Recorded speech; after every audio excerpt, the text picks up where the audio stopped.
Mr. Speaker. The Honourable Craig Foss. Thank you, Mr. Speaker. That previous member was very, very excitable. And we just seen Amy Adams was talking about the divorce, rapid divorce between Labor and the Greens, and now we're seeing the New Zealand First versus Labor. I don't know what's going on over there. But, Mr. Speaker, the Labor purge has begun. The Labor purge has begun. Far be it from me to defend a Labor MP. But, Mr. Speaker, why is the Leader of the Opposition, Andrew Little, picking on a fellow Hawke's Bay MP, Stuart Nash? I don't know. The vast right-wing, rabid right-winger Stuart Nash, apparently. What's going on over there in Labor? Why doesn't he pick on Mr. Shearer? Why doesn't he pick on Mr. O'Connor? What's wrong with Mr. Nash? Is it because Mr. Nash is secretly supportive of the TPP? Yeah. Is it because he's actually won a seat, even though he took it off National, we'll get it back, when Mr. Little has not?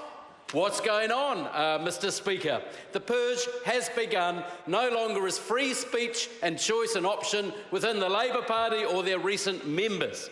Mr. Speaker, National has been very, very busy throughout this recent recess. We just continued where we left off all the way through, and we continue right now. As previous members have spoken, during the recess we launched Matariki, the Hawke's Bay Action Plan. Absolutely, for the first time ever, all of the Hawke's Bay councils aligned, in agreement.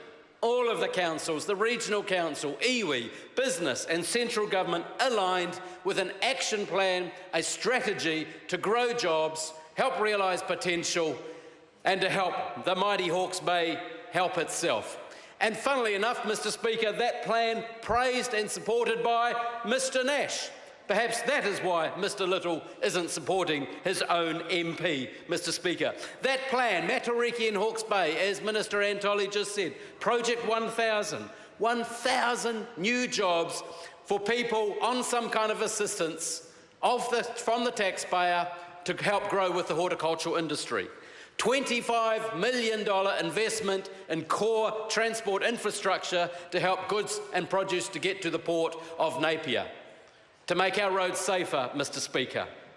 How would that produce come about, Mr. Speaker? Schemes such as the Ruataniwha scheme, Mr. Speaker, will help that. Free trade agreements helping the demand for that produce get to that port, Mr. Speaker. Mr. Speaker, as well as that, 45 action points. I've been on the road over the last 4 weeks with the Small Business Roadshow. And, Mr. Speaker, out of Wellington, out of the CBD, in provincial, rural New Zealand, in the heartbeat of small business area, semi-commercial areas, we have had businesses coming and listening and learning about all the tools available to them that this government has put in place to share with them to help enable them to be all they can be within their business. We have business.gov.nz showing those that turn up in outstanding numbers the portal for businesses to engage with government, Mr. Speaker. We have a demonstration of the New Zealand business number, which this government put in place and is implementing to help businesses communicate once, have one door to communicate with government and whatever it might be. We have Inland Revenue at those meetings, Mr. Speaker, explaining the changes, the tax transformation and the changes in provisional tax. Would you believe, Mr. Speaker, Inland Revenue get a round of applause at these various meetings from small, hard-working business owners? We have ACC does a presentation, Mr. Speaker, talking about some of the plans available to small businesses owners, single shareholder operator businesses, which can help them and provide certainty to them.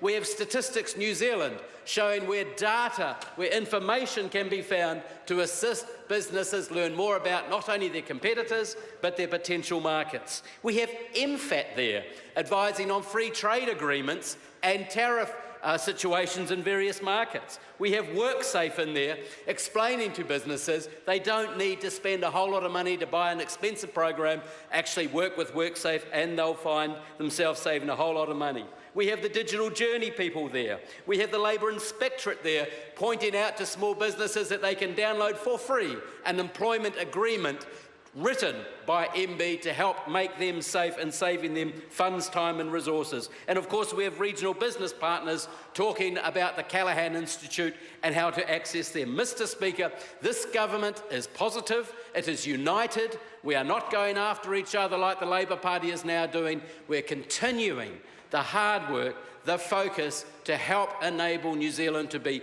all it can be. And I'm proud to be part of that team, Mr. Speaker. The Honourable Peter Dunn.